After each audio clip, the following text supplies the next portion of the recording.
rahmati Allah, umat Islam ini ibarat pohon besar. Musuh-musuh Islam ingin mendumbangkannya. Begini strategi Barat menghancurkan Islam dulu dan sekarang pun sama digunakan. Nah, ini kita nih.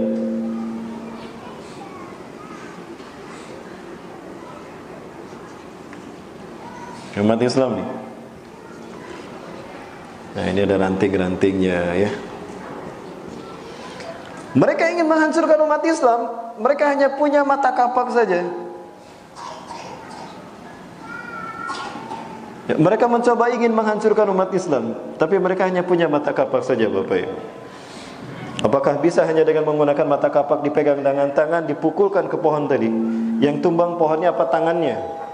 Tangannya. Pintar mereka. Ambil ranting dari pohon yang akan mereka tumbangkan, masukkan ke sini. Nah, gitu. Dipegang ranting tadi, pukulkan. Tumbang tidak? Tumbang. Untuk menghancurkan umat Islam hari ini, ambil orang Islam yang munafik, yang akidahnya bisa dibeli dengan pangkat dan jabatan atau triliunan. Oh, kan saya udah nanya tadi, ada yang tersinggung gak nih?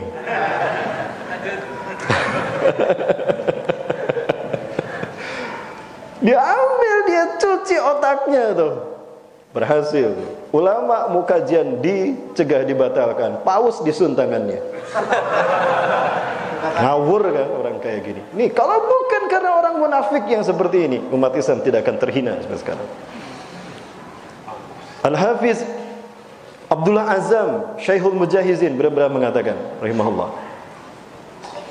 andaikan kalian punya 10 peluru, cukup 1 peluru saja yang kalian tembakkan pada musuh-musuh kalian, 9 peluru lagi tembakkan pada orang-orang munafik yang ada di tengah-tengah kalian. Demi Allah, kalau bukan karena orang munafik, kita tidak akan pernah kalah dalam membela Islam. Betul? Orang-orang munafik yang kayak gini nih, alhamdulillah mereka muncul, sehingga kita tahu kalau nanti jihad terjadi, siapa yang harus kita habisin duluan. Bapak Ibu, ini cara kita mempertahankan izzah dan kehormatan kita. Kalau kita diam saja, habis kita dihina dan injak-injak terus syariat Islam dipermalukan sekarang. Di negara kita, Islam diinjak-injak. Kita tidak bisa melakukan apa-apa. Hati-hati. Ada kemaksiatan di depan kita, kita diam saja, hancur kita. Inna Allah Azza wa Jalla la yu'adzabul 'ammah bi'amalil khassah. Sesungguhnya Allah yang Maha Perkasa dan Maha Tinggi tidak akan pernah menyiksa satu bangsa hanya karena kezaliman segelintir orang. Lah kalau yang maksiat sedikit orang, segelintir orang, yang mereka yang diazab. Gak mungkin satu kampung, satu bangsa habis diazab Allah. Tidak. Allah tidak zalim. Hatta yarawul munkara baina zuhranaihim, sampai mereka menyaksikan ada mungkar di depan mereka. Sebut saja LGBT. Mungkar kan? Jauh lebih keji daripada zina. Zina masih dibedakan, ada muhsan dan ghair muhsan. LGBT tidak dibedakan oleh Allah. Habis mereka diazab. Dan tidak ada azab yang lebih dahsyat ketimbang azab yang Allah berikan pada kaum homoseksual, kaum Nabi Lut alaihissalam. Ada kemaksiatan di depan kita, kita mampu mencegahnya, tapi kita diam saja. Wis biarin tetangga kita, wis menang baik, rame nanti. Wis ayo nang mlebu nang. Gitu ya, Pak. Ada maksiat dibiarkan padahal kita mampu mencegah kemaksiatan tadi. Apa kata Rasulullah? Fa idza fa'alu dalika, jika mereka diam saja maksiat ada di depan mereka, adzabahullahu khassah wal ammah, maka Allah hancurkan mereka yang maksiat dan hancurkan kaum yang membiarkan maksiat itu terjadi. Apa mau dibiarkan RUU PKS PS ini disahkan? Tolak, betul? Tolak semua undang-undang tadi. Kalau istri aja nggak boleh dianuin, ya ngapain ditikah? Aneh nih. Selamat datang Bapak Ibu di Indonesia akhir zaman. Allahu Akbar. Baik, kita lanjut ya Bapak Ibu. Kasihkan saya. Nggak apa-apa ceramah saya kayak gini Bu, Pak. Nggak ada yang kebakaran jenggot. Basyiril munafiqina bi anna lahum adzaban alima. Berikan kabar gembira pada orang-orang munafik bahwasanya bagi mereka siksaan yang pedih. Wahai orang-orang munafik, bergembiralah kalian, Allah menyediakan azab yang pedih bagi kalian. Siapa orang munafik yang harus kita gembirakan dengan siksaan yang pedih? Alladzina yattakhidunal kafirin awliya'a min dunil mu'minin. Yaitu orang-orang yang menjadikan orang kafir sebagai pemimpin selain pada orang beriman, penolong, teman setia, teman kepercayaannya. Sudah jelaskan dalam Al-Quran Bapak Ibu? Dia memutarbalikan hukum dalam Islam. Hati-hati, umat Islam yang mengikutinya celaka. Betul demikian? Nanti kita bahas ayatnya. Allahu Akbar. Inilah hancurnya bangsa kita oleh orang-orang seperti ini. Bapak Ibu rahmati Allah. Tadi sudah jelas kata-katanya kan? Suatu hari Huzaifah bin Yaman bersama Rasulullah SAW. Kunna nahnu fi majlisin ma'a Nabi sallallahu alaihi wasallam. Wa kana an-nasu yas'aluna Rasulullah sallallahu alaihi wasallam 'anil khair. Adalah para sahabat bertanya kepada Rasul tentang kebaikan. Ya Rasulullah, amal apa yang paling Allah cintai? As-salatu fi awali waktiha. Salat di awal waktu. Ya Rasulullah, man ahaqqu bi husni sahabah? Siapa yang paling pertama yang harus kami dulukan? Ibuku atau ayahku? Ibumu, ibu ayahmu. Terus para sahabat bertanya tentang kebaikan. Wa kuntu as'aluhu anisyar makhafatan ayyudrikani. Aku bertanya tentang keburukan pada Rasulullah, khawatir keburukan itu menimpa aku dan aku tidak menyadarinya.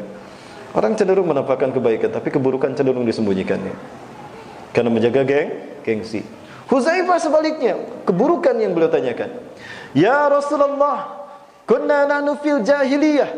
Wahai Rasulullah, dahulu kami jahiliyah ya Rasulullah. Kami mabuk, kami berzina, kami mengundi nasib, kami berjudi, bahkan kami mengubur bayi kami hidup-hidup, bahkan kami menyembah berhala. Faja'alallahu bihadzal khair, lalu Allah mendatangkan Islam ini kepada kami. Maka kami kembali pada fitrah kami, mulia kami sebagai manusia hamba Allah dengan mengabdi hanya kepada Allah. Ahal bada hadzal khair min syarrin. Apakah setelah zaman kebaikan kita sekarang ini akan ada zaman keburukan? Ada, kata Rasulullah. Bala, ada. Naam. Wa hal ba'da dzalika syarrun min khair? Apakah setelah keburukan pertama tadi akan ada kebaikan yang kedua? Ada. Lakinna fihi dakhanun, tapi di dalamnya ada dakhan. Di dalam masa kebaikan yang kedua setelah keburukan masa pertama. Bapak Ibu, dakhan ya, tahu dakhan Bapak Ibu ya? Asap kabut yang membuat kita samar membedakan mana laki-laki mana perempuan. Ini laki-laki apa perempuan ya? Namanya lucu. Hamil. Ya. Aduh, saya sebut namanya. Mas diedit ya Mas ya? Baik Bapak Ibu. Nah, wa man dakhalahu ya Rasulullah. Ini cerdasnya Huzaifah. Sebelum faham dia terus bertanya, apa dakhonnya Rasulullah? Qaumun yahduna bi ghairi hadi wa yastanuna bi ghairi sunnati. Satu kaum yang memberikan petunjuk bukan dengan Quran dan memberikan sunnah bukan dengan sunnahku. Tuh lihat, Gus Dur tidak berjenggot, Nurholis Majid tidak berjenggot. Siapa lagi? Ya, itu pun tidak berjenggot. Lah makin panjang jenggotnya makin gojek. Punten ya para bawah punten. Aduh, enggak mungkin saya bilang begitu. Allahu Akbar. Nah, ini orang yang kayak gini Bapak Ibu. Kaum yang menjadi dakhan, yang membuat umat Islam jadi samar melihat agamanya. Jahiliyah jadinya kan umat. Ya. Wahal bata dari khairin min syarrin, apakah setelah kebaikan yang kedua ada lagi keburukan? Ada lagi keburukan. Dan di dalamnya du'atun ala abwabi jahannam, para penyeru-penyeru yang berdiri bukan di pintu surga tapi berdiri di pintu neraka jahannam. Man adzabahum qadhafuhum fiha. Barang siapa yang memenuhi propagandanya, maka dia terjerumus ke dalam neraka bersamanya. Baik Bapak Ibu yang dirahmati Allah.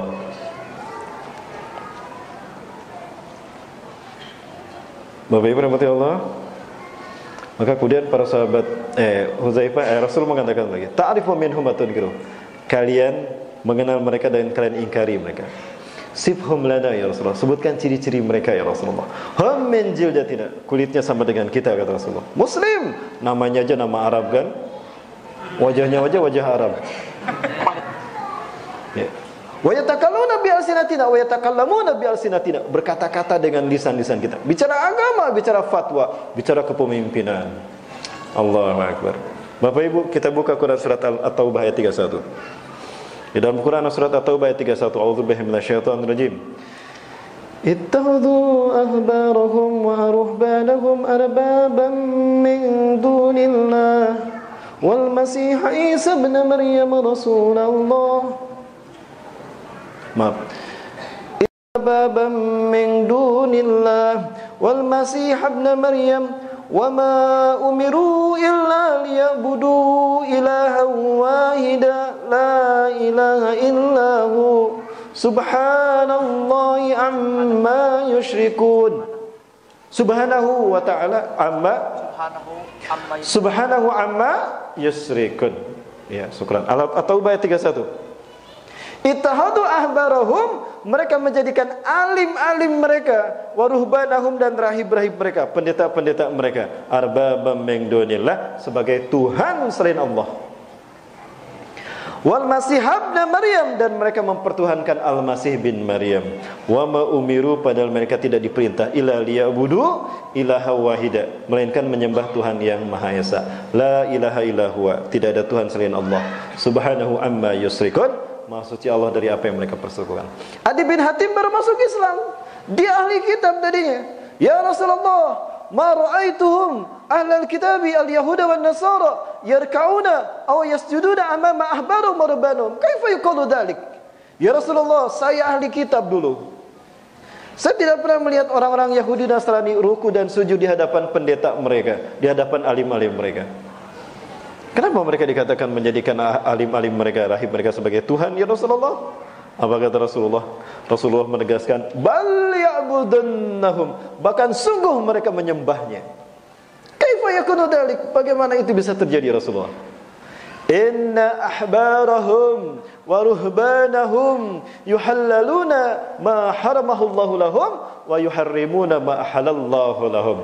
Sesungguhnya alim-alim mereka, pendeta-pendeta mereka, menghalalkan apa yang Allah haramkan dan mengharamkan apa yang Allah mengharamkan apa yang Allah halalkan. Fayattabi'unahum, lalu manusia mengikutinya. Fakadzalika ya'budunahum, maka begitulah cara manusia umat menyembahnya.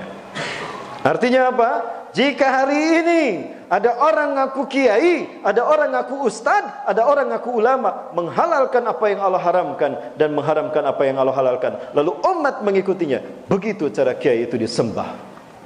Demi Allah, ini perilaku ahli kitab yang membuat mereka diazab Allah. Bapak Ibu, jujur ya. Mau jujur sama saya Bapak Ibu? Ya, baik, saya tanya dari keyakinan saya. Memilih pemimpin dari orang kafir, halal apa haram? Haram. Ada tidak yang menghalalkannya? Ya. Diikutin tidak? Ya. Begitulah cara ulama itu disembah. Ada kan? Tuh gelarnya Kiai Haji Bapak Ibu. Hilang tauhidnya. Padahal dulu ngingetin kita dengan tauhid. Tapi sekarang pindah ke tetangga sebelah. Karena kekhawatiran saya, anak-anak saya sekolahkan ke udah pesantren aja deh. Apalagi sekolah umum. Ya, orientasinya sudah materialis hedonis hari ini. Punten Bapak Ibu. Bukan saya memfitnah kurikulum pendidikan, tidak, tapi ada pemahaman yang salah yang ditanamkan pada anak-anak kita hari ini. Pokoknya nak yang rajin belajar nak, biar kamu pinter nanti masuk sekolah favorit. Udah pinter masuk universitas favorit, dapat beasiswa, kuliah keluar negeri. Dapat beasiswa S2, S3. Pulang kerja di perusahaan besar, punya mobil mewah, rumah mewah, istri 4. Selesai menikmati masa pensiun. Kapan memperjuangkan Islam dengan agamanya? Udah pensiun baru belajar Quran, belajar Iqra. Ya Allah. Nah, ini hedonis materialis. Tidak diarahkan bagaimana dengan sekolahnya, dengan ilmunya. Islam menjadi rahmatan lil alamin, tegak di seluruh dunia.